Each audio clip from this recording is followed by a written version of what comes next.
Donc, on va parler sur la personne du Saint-Esprit. Donc, dans Jean chapitre 3, versets 5 à 8, Jésus, ici, va nous parler de Saint-Esprit. Jésus répondit, en vérité, je te le dis. Si un homme ne naît d'eau et d'esprit, il ne peut entrer dans le royaume de Dieu. Ce qui est né de la chair est chair, et ce qui est né de l'esprit est esprit. Ne vous étonnez pas que je t'ai dit, il faut que vous naissiez de nouveau. Le vent souffle où il veut, et tu en entends le bruit, mais tu ne sais d'où il vient, ni où il va. Il en est ainsi de tout homme qui est né de l'esprit. Donc, on voit que le croyant du royaume de Dieu est né d'esprit. En réalité, c'est l'essence de qui nous sommes et la description que Dieu nous dit ici. Écoutez ça. C'est que quand on est né de l'esprit de Dieu, ça veut dire quand Saint-Esprit vient en nous, on devient comme le vent. Ça veut dire les gens ne peuvent pas comprendre notre vie, même nous. On n'est pas en contrôle de notre vie, on est dirigé par l'Esprit de Dieu. On est conduit par l'Esprit de Dieu. C'est pour ça que Jésus, quand il nous demande de le recevoir, il nous dit, reçois-moi comme ton Seigneur et ton Sauveur. Il va dire, renonce à ta vie et suis-moi. La raison qu'il dit ces déclarations-là, c'est parce que Jésus sait que, écoute, si tu renonces pas à ta vie, quand Saint-Esprit va venir, comment vas-tu être conduit par lui? C'est encore toi qui es sur le volant de la voiture de ta vie. Donc, automatiquement, si tu veux que Saint-Esprit prenne le contrôle, prenne la direction, il faut que tu remets premièrement ta vie. C'est pour ça que quand on reçoit Jésus, on va dire, oh Seigneur, tu es maintenant mon Seigneur et mon Sauveur. Être Seigneur, ça veut dire je lui donne contrôle. Mais quand je lui donne contrôle, sache que la personne qui prend contrôle, c'est Saint-Esprit. C'est lui qui vient sur l'Église et qui veut nous conduire dans quelque chose de complètement nouveau. Nous sommes nés de l'Esprit. En d'autres termes, nous sommes très spirituels comme croyants. Tu as aucune idée, mais depuis que tu es devenu chrétien, tu as accès à des visions, tu as accès à des songes, tu as accès à la voix de Dieu, tu as accès à voir les choses de Dieu, tu as accès à voir même dans le futur, tu as accès à contempler les choses qui s'en viennent. Même le monde spirituel, il est tellement vivant. Le Saint-Esprit veut nous faire rentrer dans d'expériences avec le Père. C'est incroyable les choses qu'il veut qu'on expérimente, il veut qu'on vive. C'est la raison pourquoi nous pouvons vivre toute cette dimension dans le surnaturel, cette dimension dans le monde spirituel. C'est parce qu'on est né de l'Esprit. Jésus ici parle. Il va nous dire, et moi, je vais prier le Père et il vous donnera un autre consolateur afin qu'il demeure. Regarde la promesse que Jésus nous donne ici. Afin qu'il demeure éternellement avec vous. L'esprit de vérité que le monde ne peut recevoir parce qu'il ne le voit point, il ne le connaît point, mais vous, vous le connaissez car il demeure avec vous et il sera en vous. Je ne vous laisserai pas orphelin, je viendrai à vous. Saint-Esprit œuvre avec les disciples comme Jésus œuvrait avec les apôtres. J'aimerais juste qu'on prenne un instant pour considérer un peu le contexte du passage qu'on est en train de lire. Jean chapitre 16, Jésus ici est en train d'avoir la communion avec ses apôtres. En fait, il est en train de manger avec eux son dernier souper. Et il les a dit dans les versets précédents qu'il ne sera plus avec eux, qu'il s'en va au Père. Donc, les apôtres qui passent les dernières 3 ans avec Jésus, ils sont en train de vivre un moment de deuil important. Ils sont en train de dire, mais attends Jésus, comment que tu nous laisses? Jésus a pas 65 ans. Jésus a 33 ans. Il est jeune. Les apôtres sont jeunes. Pour eux, dans leur tête, ils sont en train de se dire, mais cet Jésus-là, il va être avec nous au moins 20, au moins 30 ans de plus. C'est pas comme si Jésus, il est vieux puis ils sont prêts à le laisser aller. Dans leur tête, c'est comme il vient juste de commencer à faire du temps avec lui. Ils sont prêts à faire un ministère avec lui. Ils sont prêts à aller avec lui jusqu'à la fin du monde. Et maintenant, ce même Jésus-là, il est en train de leur dire, je m'en vais. Je m'en vais, les gars. Je m'en vais au Père. Et là, ils vivent une crise dans leur cœur. Et c'est là que Jésus va dire, je vais prier le Père. Il va vous envoyer un autre consolateur. Donc, quand ici, il parle d'un autre consolateur, il parle de quelqu'un qui va remplacer son travail. Et le mot consolateur ici, c'est le mot en grec parakletos, qui est le mot qui dit qu'il va être à côté d'eux. Et c'est sûr, la traduction consolateur, c'est une traduction qui est très intime, dans le sens que Christ, quand il était avec les apôtres, il les consolait, il leur donnait courage, il leur donnait force, il leur donnait de la sécurité. Les apôtres, quand ils voyaient Jésus, ils disaient, mais écoute, si lui, il vit ça, moi aussi, je peux vivre ça. Ils étaient en sécurité avec lui, ils se sentaient forts avec lui, ils se sentaient que même s'ils étaient en train de laisser leur famille, laisser toutes les choses, ils disaient, mais c'est correct, au moins, je suis consolé parce que Jésus, il est avec moi. Ils étaient accrochés à la personne de Jésus. Jésus leur donnait de la force. Quand ils se réveillaient, les apôtres, le matin, puis ils trouvaient pas Jésus, la Bible dit qu'il commençait à le chercher partout, jusqu'à ce qu'ils le trouvent. Ils l'aimaient, ils étaient en relation profonde avec lui. Jésus est en train de leur dire, il dit, guys, je m'en vais. Mais il va y avoir quelqu'un qui vient, il est comme moi. Lui aussi, il va vous donner la force. Lui aussi, il va vous donner la sécurité. Lui aussi, il va vous démontrer l'amour. Lui aussi, il va vous énergiser. Lui aussi, il va vous consoler quand ça fait mal. Lui aussi, il va être avec vous. Et lui, il va être avec vous éternellement. Il leur fait une promesse en leur disant, je ne vous laisserai pas orphelins. Wow! Ça veut dire que Jésus, pour que Jésus accomplit cette parole-là, parce que si le Saint-Esprit, quand il vient dans la vie de Pierre et Jean, il n'est pas en mesure de produire la même sécurité, produire la même confiance, amener la même dimension d'amour, amener la même direction. Si le Saint-Esprit n'est pas en mesure de reproduire qui Christ est, alors Christ est en train de leur mentir. Mais Christ leur dit, non, non, écoutez-moi les gars, ce que j'ai fait avec vous, Saint-Esprit, il peut le faire aussi. Ça veut dire que Saint-Esprit, il n'est pas simplement une force. Saint-Esprit, il n'est pas une force qu'on invoque. Oh, Saint-Esprit descend. Oh, que ta puissance descend. Il est une personne. Il marche avec nous. Jean 14, verset 26, la Bible nous dit, mais le consolateur, l'Esprit Saint, que le Père enverra en mon nom, vous enseignera, qu'est-ce que ça dit là? Toutes choses, et vous rappellera ce que je vous ai dit. Saint-Esprit, il parle et il enseigne. Oh, je vais le dire de nouveau. Le Saint-Esprit, il parle et nous enseigne. Et je vais être franc avec vous. Puisque nous sommes des disciples de Christ, nous avons besoin d'enseignement. Et le Saint-Esprit, il est partant pour nous enseigner. Il est partant pour nous parler. Des fois, il nous parle par la parole de Dieu. Des fois, il nous parle par un frère ou une sœur. Et des fois, il nous parle directement à notre cœur. Mais je vous assure, si tu as une relation avec Saint-Esprit et tu veux qu'il te parle, il te parle. Et il va t'enseigner. Le Saint-Esprit, tu peux lui demander, Saint-Esprit, mais pourquoi je suis comme ça? C'est le Saint-Esprit qui est en train de nous enseigner. Il marche avec nous. Il nous amène à marcher dans la vérité. Ça veut dire, il va même nous montrer tout ce qui est faux dans notre vie. Il va nous montrer, ça c'est pas vrai, ça c'est faux, ça c'est pas vrai ce que tu penses dans ta tête, ça c'est pas vrai ce que tu vois avec tes yeux, ça c'est une illusion. Cet esprit nous amène à comprendre plein de choses. Jean 15, verset 26 nous dit, quand sera venu le consolateur que je vous enverrai de la part du Père, l'esprit de vérité qui vient du Père, il rendra témoignage de moi.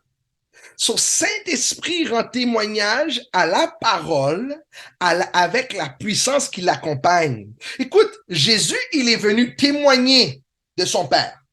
Ça veut dire, nous, quand on vient à Christ, Christ est en train de nous révéler le Père. Le plus qu'on lit les enseignements de Jésus, le plus qu'on apprend et on se dit, bon, qu'est-ce que le Seigneur a dit? Qu'est-ce qu'il a déclaré ici? Qu'est-ce qu'il a fait là? Le plus qu'on fait ce travail-là, on apprend à connaître qui est le Père. Mais pendant qu'on connaît le Père au travers de Christ, Saint-Esprit vient en nous et il veut révéler Christ au monde au travers de nous.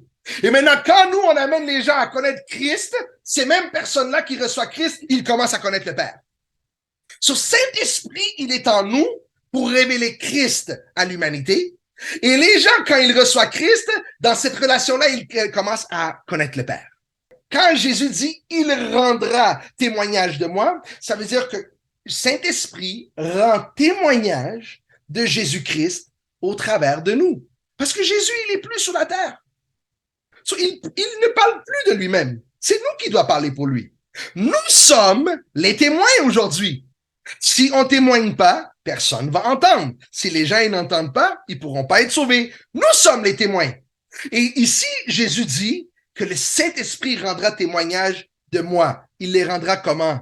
Il les rend témoignage au travers de ces témoins qui est nous. En d'autres termes, le Saint-Esprit, il est totalement impliqué dans l'œuvre de la croissance de l'Église. Il est impliqué dans l'œuvre de l'évangélisation. Il est impliqué dans l'œuvre d'édifier l'Église. Il est impliqué dans où on doit aller, qu'est-ce qu'on doit faire, qu'est-ce qu'on doit dire, comment on doit le faire. Il est très impliqué dans tout. Donc, puisqu'il est parfait, on devrait le consulter. Regarde ici un autre passage où Jésus parle du Saint-Esprit. Il nous dit, cependant, je vous dis la vérité, il est avantageux que je m'en aille. Car si je m'en vais, le Consolateur ne viendra pas. Si je ne m'en vais pas, le Consolateur ne viendra pas vers vous. Mais si je m'en vais, je vous l'enverrai. La raison pourquoi Jésus était en train de dire ça à ce moment-là avec les apôtres, c'est que pendant que Christ était sur terre, Saint-Esprit était avec les apôtres à cause que Saint-Esprit vivait en Jésus. Mais il ne pouvait pas être dans les apôtres parce que les apôtres, malgré tous leurs bons efforts et leur cœur de tout donner pour Jésus, ils avaient encore le péché. Donc Jésus, il fallait qu'il aille à la croix. Quand il a passé par la croix et qu'il a maintenant rentré dans le lieu très saint et qu'il a frayé le chemin pour nous, c'est pour ça qu'il a été vers le Père. Et quand Jésus il a été vers le Père, il a dit au Père, il a dit, Papa, envoie-les maintenant la promesse, envoie-les Saint-Esprit, envoie-les sur tout le corps, envoie. Et le Père, il a dit oui. Et il a relâché l'Esprit sur nous. Il va dire, quand le Consolateur sera venu, l'Esprit de vérité, il vous conduira dans toute la vérité, car il ne parlera pas de lui-même, mais il dira tout ce qu'il aura entendu et il vous annoncera les choses à venir. Ça, c'est tellement fort. Ça veut dire, Saint-Esprit, quand tu es en communion avec lui, il peut même t'annoncer des choses à venir. La Bible dit que l'œil n'a point vu, l'oreille n'a point entendu. Ça, c'est 1 Corinthiens 2, 9. Il va dire, l'œil n'a point vu, l'oreille n'a pas entendu. Les choses que il n'est même pas monté dans le cœur de l'homme. Les choses que Dieu a préparées pour ceux qu'il aime. En d'autres termes, la Bible a été claire. Notre tête, nos yeux, nos oreilles, même notre cœur est pas capable de comprendre les choses que Dieu, dans sa bonté, dans son amour, dans sa richesse, a préparées pour nous. Mais le verset, il finit pas là. Il dit, mais il nous les a révélés par l'Esprit. En d'autres termes, les choses que notre tête ne peut pas comprendre, l'Esprit peut nous les révéler. Les choses que nos yeux ne peuvent pas voir, l'Esprit peut nous les révéler. Les choses qui sont jamais montées dans notre cœur, l'Esprit peut les révéler. C'est Jésus qui l'a dit ici. Il, Saint-Esprit, vous annoncera des choses à venir. La Bible dit, Jésus ici dit, il me glorifiera parce qu'il prendra de ce qui est à moi et vous l'annoncera. Ce que le Père a est à moi. C'est pourquoi j'ai dit qu'il prend de ce qui est à moi et qu'il vous l'annonce. Tu vois, Jésus dit ici, il me glorifiera. Ça veut dire, il dit, Saint-Esprit glorifiera Jésus. OK? Suivez-moi. Quand il dit qu'il me glorifiera, mais comment il le glorifiera? Il le glorifie par nous, les témoins. Maintenant, maintenant, Jésus va dire, comment que Saint-Esprit va glorifier Jésus au travers de nous? Il dit, le Saint-Esprit prendra ce qui est en Christ et vous l'annoncera. Et là, il est en train de dire après que tout ce que le Père a est à moi. Et c'est pourquoi c'est pourquoi je dis qu'il prendra ce qui est à moi et vous l'annoncera. Je veux que tu saches, chaque fois que Saint-Esprit te communique quelque chose, il te communique pas simplement la parole. Il te communique également l'onction pour le faire. Quand Saint-Esprit te communique qu'est-ce qu'il veut faire, il te communique pas simplement, il te l'annonce pas simplement, il t'équipe en même temps. Il ouvre l'opportunité, il ouvre les portes, il ouvre une dimension. C'est-à-dire, quand Saint-Esprit t'annonce quelque chose de la part de Christ qu'il veut communiquer dans ta vie, tout le monde spirituel change. Parce que maintenant, le Saint-Esprit a pris de Christ, il t'a annoncé quelque chose que Christ a, et quand il te l'a annoncé, tu as reçu une communication. Tu es empuissanté. Je vous le dis, quand Saint-Esprit vient sur l'Église, l'Église marche dans la puissance. Quand Saint-Esprit vient sur l'Église, l'Église, elle n'est pas normale. L'Église, elle passe dans une dimension où est-ce que elle n'a pas simplement un témoignage de parole. Les œuvres accompagnent. Et Christ, il est sévèrement, hautement glorifié.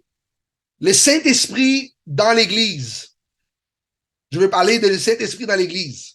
Donc, tout ce qu'on a lu avant, c'était toutes des choses que Jésus a dit du Saint-Esprit.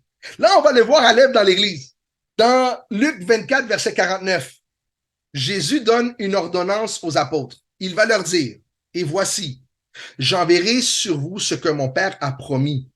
Mais vous, restez dans la ville jusqu'à ce que vous soyez revêtus de la puissance d'en haut. Ça veut dire, avant d'aller dans tout le monde, les disciples attendaient pour Saint-Esprit. Jésus, dans Jean chapitre 20, verset 20, la Bible dit que Jésus va souffler sur ses disciples. OK, Jean 20, 20, c'est la première fois que les disciples voient Jésus quand il est ressuscité. Donc, évidemment, quand ils ont vu que Jésus-Christ est ressuscité, ils ont eu la foi en lui. En ayant la foi en lui, ils sont sauvés. Donc, ils ont été sauvés dans Jean 20, verset 20. Ils sont sauvés. La Bible dit que Jésus, il vient à les disciples et la Bible dit que Jésus souffle sur les disciples. Et il souffle, il fait comme ça. Et après, il dit, recevez le Saint-Esprit. Il dit pas, vous allez recevoir le Saint-Esprit. Il dit, recevez le Saint-Esprit. Ça veut dire, dans ce moment-là, dans leur salut, les disciples ont reçu Saint-Esprit. Luc 24, verset 49, ça se passe chronologiquement 50 jours après Jean 20, 20. Et dans Luc 24, 49, Jésus est en train de leur dire, attendez dans la ville pour que vous soyez revêtus de la puissance d'en haut. Et là, vous allez voir qu'il y a aussi le verset dans Acte 1, 8 que je mets ici, où est-ce que Jésus dit, et ça se concorde, ça veut dire c'est dans le même partage que Jésus avait avec les apôtres, il leur dit, mais vous recevrez une puissance, le Saint-Esprit survenant sur vous. Donc, quand il dit ça, c'est rester dans la ville jusqu'à ce que vous soyez revêtus de la puissance d'en haut. Luc, Acte 1, 8, le Saint-Esprit survenant sur vous, et vous serez mes témoins. Mais qu'est-ce qu'il dit? Vous recevrez une puissance. Qu'est-ce que j'essaie de vous montrer ici? C'est que depuis que tu as reçu Jésus, tu as le Saint-Esprit déjà avec toi. Mais Saint-Esprit veut revêtir l'Église de puissance. C'est pas moi qui le dis, c'est Dieu qui le dit. Alors, il y a des gens qui, dans un esprit religieux, ils disent, mais non, il faut pas chercher la puissance. C'est pas nous qui veut rechercher la puissance, c'est Jésus qui nous dit de rester à ses pieds jusqu'à ce qu'il nous donne une puissance. C'est pas nous qui le veut, c'est lui qui veut nous le donner. Donc, on doit être clair là, c'est pas notre idée de recevoir un empuissantement de la personne du Saint-Esprit, c'est le plan de Dieu pour l'Église. C'est qu'est-ce que Dieu veut faire avec nous. Et il y a une raison pour ça. La raison, c'est parce que la Bible dit que quand vous recevrez une puissance, le Saint-Esprit survenant sur vous, la Bible dit, vous serez mes témoins. Pourquoi c'est nécessaire pour les apôtres d'attendre que le Saint-Esprit les remplit de puissance pour qu'ils soient des témoins? Parce qu'il y a des gens qui disent, mais non, écoute, témoigner, c'est des paroles, on prêche l'Évangile. Ben, dans ce cas-là, les apôtres, après avoir vu Jésus ressuscité, Ils auraient dû tout de suite aller prêcher l'Évangile. Ils l'ont vu ressusciter. Ils peuvent partager avec toute la planète. On l'a vu ressusciter. Mais Jésus lui-même dit, attends là, c'est pas ça témoigner de moi. C'est plus que juste dire à des gens, je suis ressuscité. Je veux que vous soyez des témoins. Je peux pas que vous témoigniez. Il y a une différence. Je veux que vous soyez des témoins. En d'autres termes, il y a quelque chose qui doit être sur vous pour que quand vous parlez de moi, il y a les signes, les œuvres, l'amour, la puissance qui accompagnent vos paroles. C'est pas moi qui le dis, c'est Jésus. Jésus trouvait ça tellement important qu'il va dire à ses disciples dans Luc 24, il dit restez dans la ville. En d'autres termes, Jésus leur dit, guys, soyez pas chauds pour aller parler avec tout le monde. Présentement, restez dans la prière. Saint-Esprit veut vous équiper. Saint-Esprit veut vous remplir. Je vais vous dire franchement, il y a des temps dans le ministère, il y a des temps dans nos vies que nous, on veut faire plein de choses pour Dieu, puis des fois, Dieu, il nous met dans des time-out. Des fois, Dieu, il ferme même des portes. Puis on dit, mais je comprends pas pourquoi c'est... Mais c'est parce qu'il veut prendre un temps avec nous pour qu'il nous communique quelque chose. Et quand il nous l'a communiqué, et on sort, on n'est pas pareil. Parce qu'on a reçu quelque chose. Et ça, c'est pas qu'un événement qui se passe une fois dans notre vie. C'est des événements qui vont se passer encore et encore et encore. Parce que pour chaque palier, chaque niveau, chaque place que Dieu veut nous amener, il y a des degrés d'empuissantement qu'on reçoit en étant en communion avec la personne du Saint-Esprit. Donc, on voit ici que le Saint-Esprit, dans l'Église primitive, il participe à notre transformation pour devenir des témoins. Dans Acte 2, versets 1 à 4, le jour de la Pentecôte, ils étaient tous ensemble dans le même lieu. Tout à coup, il vint du ciel un bruit comme celui d'un vent impétueux, et il remplit toute la maison où ils étaient assis. Des langues semblables à des langues de feu leur apparurent séparées les unes des autres, et ils se posèrent sur chacun d'eux. Ils furent tous remplis du Saint-Esprit et se mirent à parler en d'autres langues selon que l'Esprit leur donnait de s'exprimer. Donc, on voit ici que dans le jour de la Pentecôte, le Saint-Esprit est venu sur l'Église, il les a remplis et une des signes initiales qui s'est démontré, c'est que l'Église a commencé à parler en d'autres langues. Et c'est l'Esprit de Dieu qui leur donnait ça. Quand le Saint-Esprit te remplit la première fois et qu'il est en train de t'empuissanter, une des choses qui vient avec ça, c'est le parler en langue.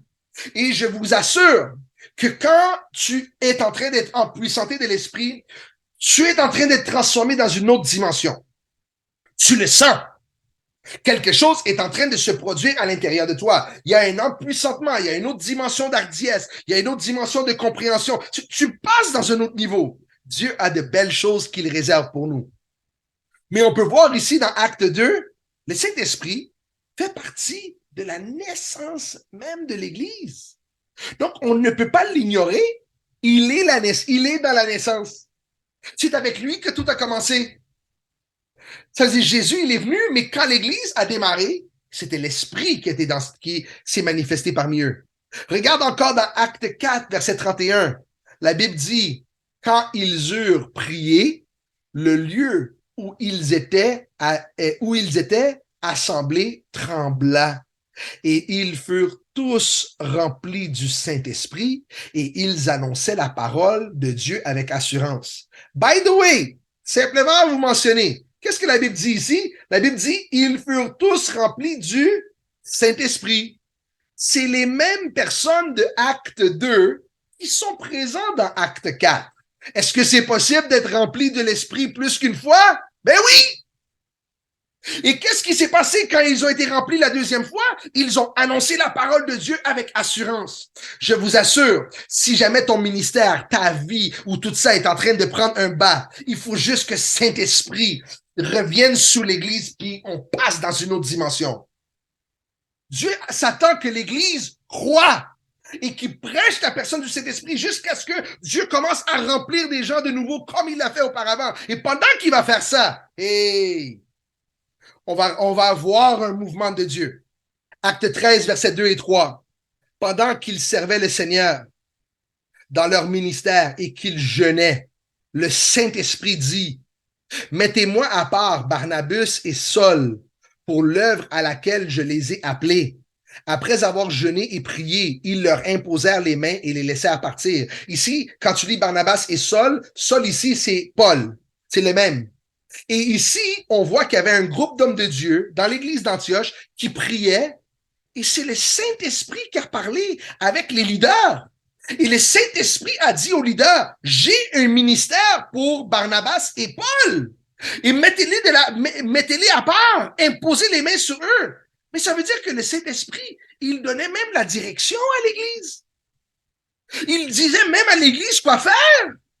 Et les leaders, ils entendaient cet esprit, ils faisaient qu'est-ce que cet esprit leur disait de faire. Ça veut dire, comme leader, comme homme de Dieu, notre travail, c'est pas de diriger le peuple. Notre travail, c'est de laisser le Saint-Esprit donner direction au peuple au travers de nous, mais c'est lui qui est en direction. C'est pas nous. Acte 16, versets 6 à 10, la Bible dit, ayant été empêchés par le Saint-Esprit d'annoncer la parole dans l'Asie. Ils traversèrent la Phrygie et le pays de Galate. Arrivés près de Mysie, ils se disposaient à entrer en Bithynie, mais l'Esprit de Jésus ne leur permit pas. Ils franchirent alors la Mysie et descendirent à Troas. Pendant la nuit, Paul eut une vision. Un Macédonien lui apparut et lui fit cette prière. Passe en Macédonie, secours-nous. Après cette vision de Paul, nous cherchâmes aussitôt à nous rendre à Macédoine, concluant que le Seigneur nous appelait à y annoncer la bonne nouvelle. Écoutez, regardons ce passage-là, regardons comment le Saint-Esprit, premièrement, le Saint-Esprit les a empêchés d'aller prêcher l'Évangile quelque part. Maintenant, quelqu'un peut dire, mais comment que ça, c'est un péché? Je vous dis, le Saint-Esprit, il ne pêche pas. Ça veut dire, le Saint-Esprit, il connaît le plan de Dieu. Le Saint-Esprit, il connaît les temps de Dieu. Le Saint-Esprit, il connaît quand le cœur d'un peuple est prêt. Le Saint-Esprit, il connaît les choses de manière très spécifique. Donc, Saint-Esprit, il savait que dans ce moment-là, il ne devait pas aller en Asie. Est-ce que vous savez que plus tard, Paul a été en Asie? Mais c'était pas le moment maintenant. Donc, à cause que les apôtres, ils étaient tellement dépendants sous la direction de l'Esprit, même leur évangélisation était dirigée par lui.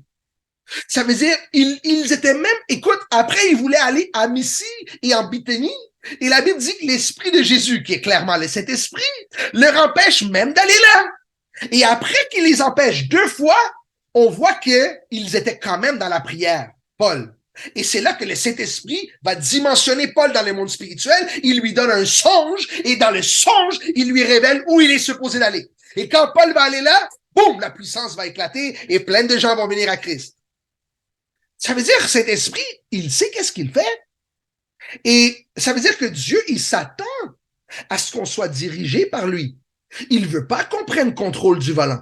Il veut pas que c'est nous qui commençons à décider, voici ce que je vais faire, voici ce que si, voici cela. Il veut qu'on soit à son écoute et on lui laisse diriger. J'aime beaucoup l'onction des prophètes parce que les prophètes, ils sont très attentifs à la voix de Dieu. Et à cause qu'ils ont ça, souvent, ils vont donner la parole souvent à l'Église et ça nous permet de savoir sa direction parce que on se trompe. Et pourquoi on se trompe? Parce qu'on fait le travail avec notre tête.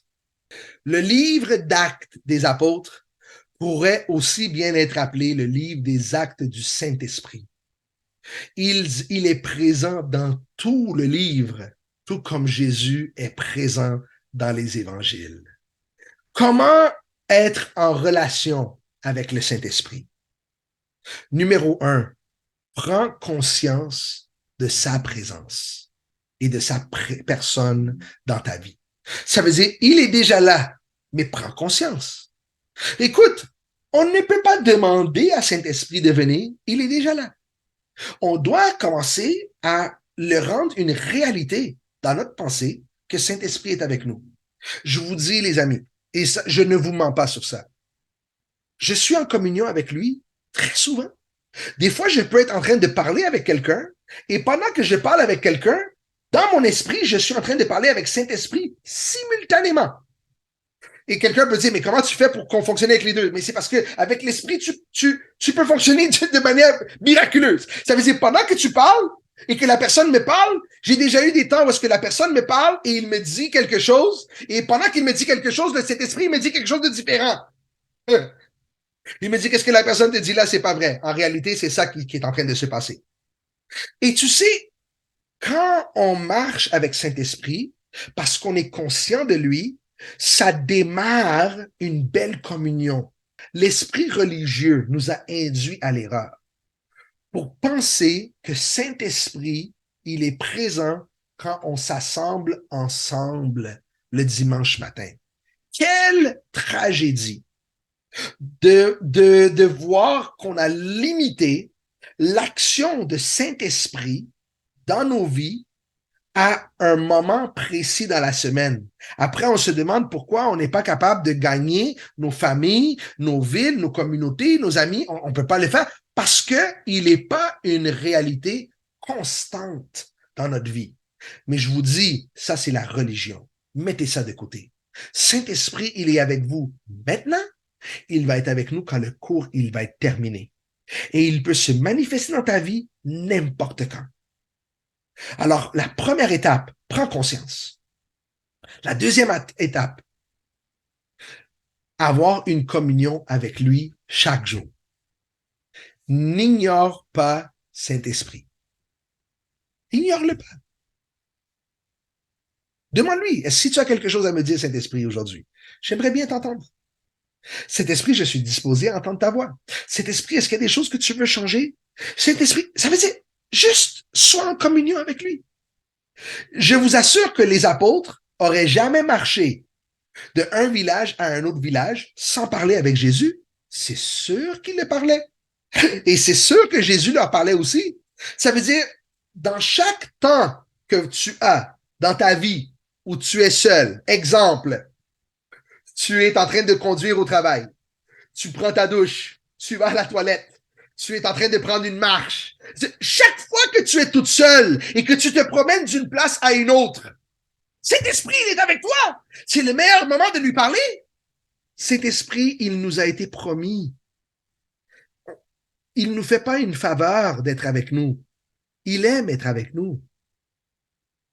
Il nous aime comme le Père aime, comme Christ aime. Il aime, il nous aime. Il aime nous parler. On ne le dérange pas. On n'est pas en train de lui, on n'est pas un poids sur lui. Il nous aime. Numéro 3. Apprendre à entendre et reconnaître sa voix. Ça, c'est pas un automatique. Ça prend du temps. Mais je t'assure que tu peux apprendre à entendre la voix de l'Esprit de Dieu. Dans l'aspect d'entendre la voix, je veux que vous sachiez que la voix de l'Esprit de Dieu, elle devient plus claire et plus résonante avec le point numéro 4, quand tu obéis à ses directives. Si tu veux que Saint-Esprit te parle moins, fais toujours le contraire de ce qu'il te dit. Tu vas voir que ta relation avec lui, elle va pas se développer, elle va se détériorer. Pas parce qu'il ne t'aime pas, parce que tu n'es pas une personne de confiance. Et c'est pour ça que Jésus nous a dit, si tu vas me suivre, renonce à ta vie et suis-moi. Parce que le Saint-Esprit va t'amener et il va te donner des directives qui vont t'amener à renoncer à toi-même. Éphésiens 4, verset 30 nous dit, n'attristez pas le Saint-Esprit de Dieu par lequel vous avez été scellés pour le jour de rédemption. Je crois que qu'est-ce qui nous amène souvent à attrister le Saint-Esprit, c'est notre désobéissance et notre incrédulité à les choses qu'il nous dit de faire. C'est ça les problèmes qu'on a. On n'arrive pas à suivre qu'est-ce qu'il nous dit. On croit pas. On croit pas qu'il va les faire. On croit pas. Et à cause de ça, on est en train de l'attrister. On l'attriste parce que Imagine qu'est-ce qu'il veut accomplir et maintenant il dit, mais c'est avec toi que je voulais le faire. 1 Corinthiens 6, versets 19 et 20 nous dit, ne savez-vous pas que votre corps est le temple du Saint-Esprit qui est en vous, que vous avez reçu de Dieu et que vous ne vous appartenez point à vous-même, car vous avez été racheté à un grand prix. Glorifiez donc Dieu dans votre corps et dans votre esprit qui appartiennent à Dieu. Est-ce que vous savez que le diable, il aime tellement ça nous amener dans la débauche? Il aime ça nous amener dans plein de péchés sexuels parce qu'il sait que il veut qu'on déshonore notre corps.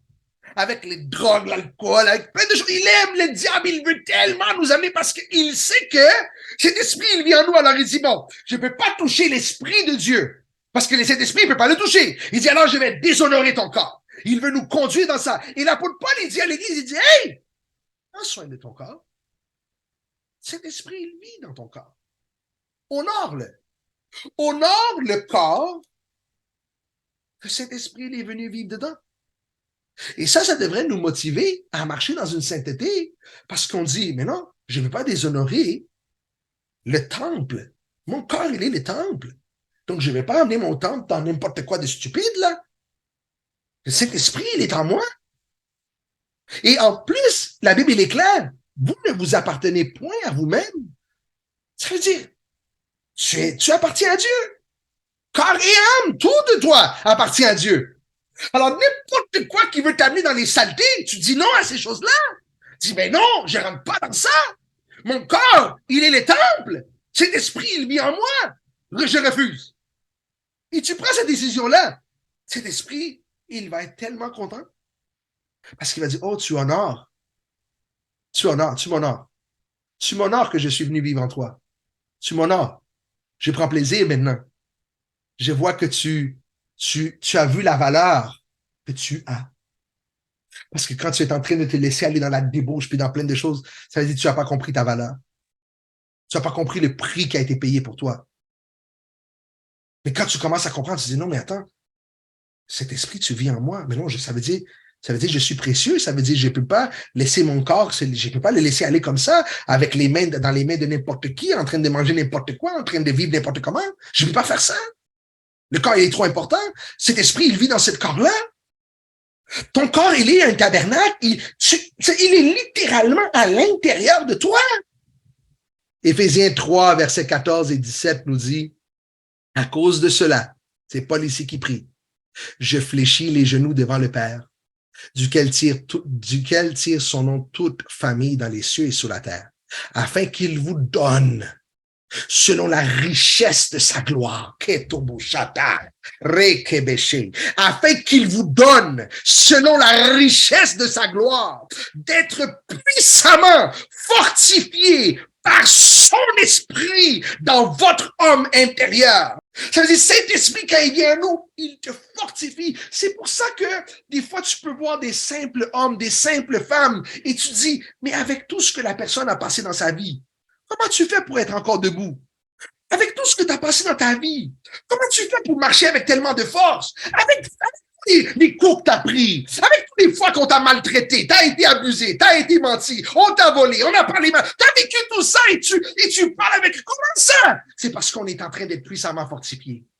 Et Dieu, il a l'intention de nous fortifier jusqu'à notre mort. Pour que même dans notre lit de mort, quand on s'apprête à aller le rencontrer, on est encore fort parce que c'est encore son esprit qui est en train de nous communiquer la vie. Qu'est-ce qui arrive quand notre esprit est fort? Il écrit qu'est-ce qui arrive quand notre esprit est fort. En sorte que Christ habite dans votre cœur par la foi. Ça veut dire, quand l'Esprit de Dieu communique à ton esprit, que ton esprit devient fort, tu sais qu'est-ce qui arrive? Tu deviens conscient que Christ habite. Tu marches dans une autre dimension d'autorité. Tu marches dans une autre dimension de puissance. Tu marches dans une autre dimension de confiance. Pas de toi, de lui. Lorsque notre homme intérieur, notre esprit, est fortifié par l'Esprit de Dieu, on prend conscience que Christ habite en nous par la foi. Ceci nous amène à marcher dans la nature divine, dans la puissance de Dieu, dans la sainteté de Dieu, dans la paix de Dieu, dans l'amour de Dieu, dans la compassion de Dieu, pas notre compassion, sa compassion, pas notre paix, sa paix, dans la joie de Dieu, pas la joie qui provient de l'argent et la richesse, dans la joie qui provient de notre salut. Quand l'Esprit nous fortifie, nous sommes totalement transformés. Oui, la seule chose qui me vient, je suis très touché par ce message. La seule chose qui me vient, c'est que ça sera pas toujours confortable. Ah, Et se laisser guider par Saint-Esprit, se laisser diriger par lui donner la place, ça veut pas dire que il va s'habituer à ta façon de faire, mais c'est plutôt que tu vas t'habituer à sa façon de faire. Et ça peut briser tous tes concepts, tes préjugés, toute ta compréhension de tout. S'il te dit, vas-y, rentre là, même si tu l'aurais jamais fait, c'est que si tu te rends à lui, si tu te soumets à lui, c'est lui qui va diriger. Et c'est normal de sentir une résistance parce que c'est pas quelque chose qu'on ferait normalement, mais c'est plus une vie normale. C'est c'est vraiment se laisser guider, se laisser utiliser, c'est d'obéir, de lui prendre como un boss, como ton boss qui te dirige et te dit quoi faire, même si tu le fais, même si c'est pas plaisant. Et ne pas contrôler le résultat. Des fois, il va nous